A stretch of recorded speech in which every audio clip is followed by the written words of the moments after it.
인류가 남긴 가장 위대한 고대의 흔적, 이집트. 수많은 미스테리와 신비함을 남긴 고대부터 외세의 침입을 거쳐 그들이 속주곡으로 전락할 때까지 고대 이집트의 역사를 10분으로 요약해보았습니다. 기원전 4000년경 북아프리카에 위치한 나일강 일대에서 이집트가 시작됩니다. 사하라 사막으로 둘러싸인 곳에서 거대한 강이 흐르는 이곳에 사람들이 정착을 한 것입니다.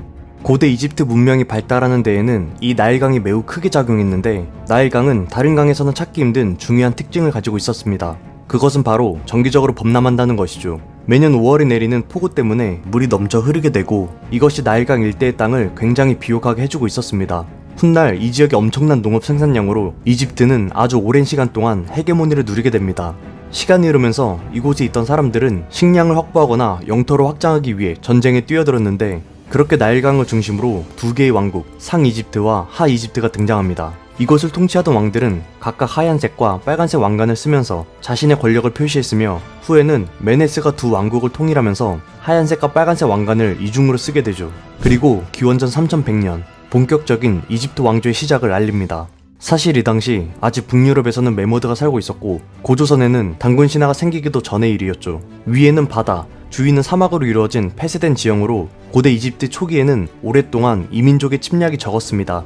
이집트의 사람들은 이곳의 최고 통치자에게 파라오라는 타이틀을 붙이며 그들을 신처럼 숭배하기 시작했습니다. 파라오 자신 또한 절대적인 권력을 가졌으며 육체가 죽게 되면 영혼은 다시 돌아와 생명을 얻는다고 믿었습니다. 때문에 사람들은 파라오의 영혼이 돌아와서 편안히 쉴 주거 공간을 만들었는데, 이것이 바로 피라미드입니다. 피라미드에 대해 간단히 설명드리자면, 피라미드의 건설은 기원전 2668년 파라오 조세르 때 처음 만들어졌는데, 이때는 지금의 모양과 약간 다른 계단식 피라미드가 건설되었습니다.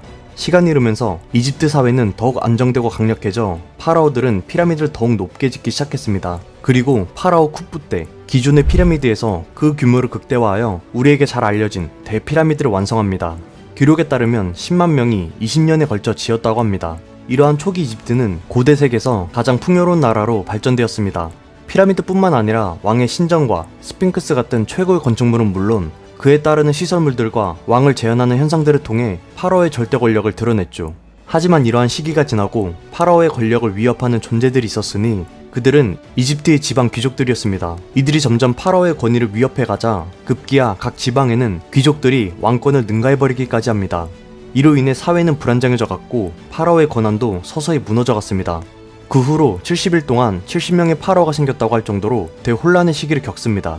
이집트는 외부의 침입보다 내부의 권력 다툼이 극심해지면서 암흑기가 지속되죠. 이러한 상황은 약 140년의 혼란기를 거치고 전쟁에 능한 멘투호테프 2세가 각지의 반란을 진압함으로써 이집트의 혼란기를 끝내버립니다.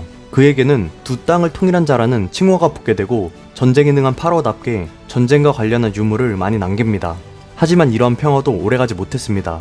이집트의 군사력은 정체되어 있는 상황 속에서 아시아 계통의 인종 힉소스인들이 나일강 동부를 침략해 옵니다. 그들은 말이 끄는 전차와 활과 같은 신무기로 순식간에 이집트인들을 점령하기 시작했고, 이러한 전투는 처음이었던 이집트인들은 힉소스에게 무릎을 꿇고 맙니다. 나일강 하류, 삼각주 일대 이집트는 약 100년간 힉소스의 직접적인 지배에 복종해야만 했고, 상 이집트는 힉소스로부터 살아남아 분열된 형태로 유지하게 됩니다. 그나마 다행이었던 것은 점령당한 하이집트에서 힉소스인이 이집트의 기본적인 틀을 유지하고 파라오 자리에 오른 것만으로도 만족했기 때문에 이집트 문명의 독창성은 고스란히 유지할 수 있었던 것이죠. 이러한 침입자 힉소스의 지배는 아흐모스 1세에 의해 몰락합니다.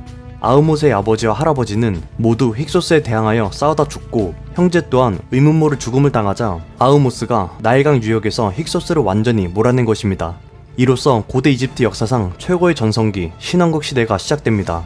이집트 하면 역시 미라에 관한 얘기도 빠질 수 없는데요. 이들의 사후가는 육체가 죽으면 영혼은 사후세계로 가지만, 시간이 지나면 영혼 또한 육체가 있던 곳으로 다시 돌아온다고 생각했습니다. 따라서 아마포라는 붕대로 시신을 감싸서 육체를 온전히 보존하고자 했는데, 이집트의 기후가 워낙 건조해서 시체가 밖에 버려져도 자연적으로 미라가 되는 경우도 있었습니다. 그 외에도 개나 고양이 같은 우리에게 친숙한 동물들도 모두 미라로 만들었습니다.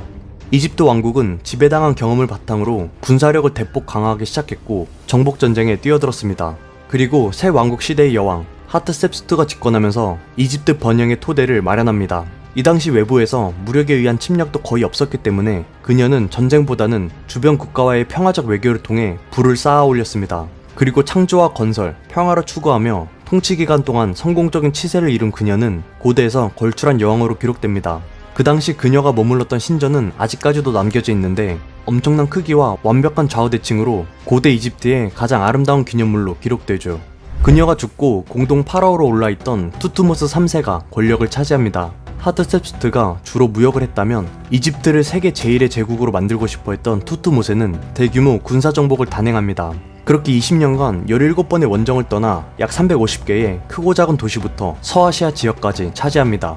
이러한 투트모세 3세의 무서운 움직임에 따라 주변국들이 눈치를 보고 이집트에 선물을 보내기도 하였죠. 약 70년이 흐르고 이집트에는 아크나톤이 파라오의 자리에 오릅니다. 그의 아내는 화려한 외모로 우리에게 잘 알려진 네페르티티입니다. 이 사진은 최근 로얄티 나우에서 재현한 네페르티티의 현대 모습입니다. 아마 네페르티티가 현대인이었다면 이런 모습일 거라고 예측되었습니다. 다시 본론으로 돌아와 아크나톤의 시기 이집트에는 종교의 힘이 세지고 있었습니다. 그중 바람의 신으로 여겨진 아문에게 제사를 지내던 신관들의 권한은 이제 파라오를 능가하기 시작하였습니다. 이러한 권력의 위협을 받은 아크나톤은 아예 새로운 신을 만드는데 그것은 태양의 신 아톤이었습니다. 아문 숭배를 완전히 단절시키고 자신이 창조한 신 아톤을 믿게 하여 권력을 유지하였던 것이죠. 아크나톤이 죽은 이후 왕위에 오른 그의 아들 투탕카멘은 원래의 아문 신앙을 부활시켰고 고대 종교를 되돌렸습니다.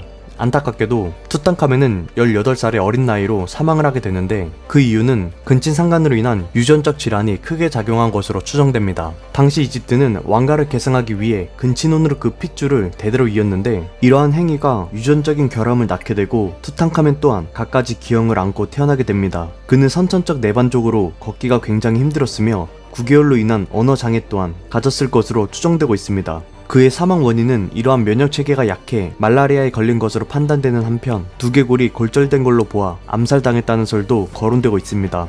1922년에는 그의 무덤에서 어마어마한 유물들이 고스란히 발견되어 엄청난 이슈가 되기도 하였습니다. 투탕카멘이 죽은 후 이집트 왕국의 최고의 전성기를 가져올 파라오 람세스 2세가 즉위합니다. 그는 이집트 역사상 가장 위대하고 강력한 파라오 중 한 명으로 알려져 있습니다. 90세까지 살아있는 동안 60년을 통치하면서 안으로는 경제적 호황을 누리며 내분을 잠재우는 리더십을 발휘했고 밖으로는 이집트 영토를 넓히고 많은 포로를 확보했던 정복의 영웅으로서 맹위를 떨쳤습니다. 이러한 명성을 과시하고자 그는 엄청난 건축과 대형 조각을 건립해서 자신의 위대함을 강조하고 또 강조했습니다. 또한 당시 이집트는 세계 최고의 건축 기술을 가지고 있었기에 고대부터 수에즈 운하 건설을 계속해서 시도하였습니다.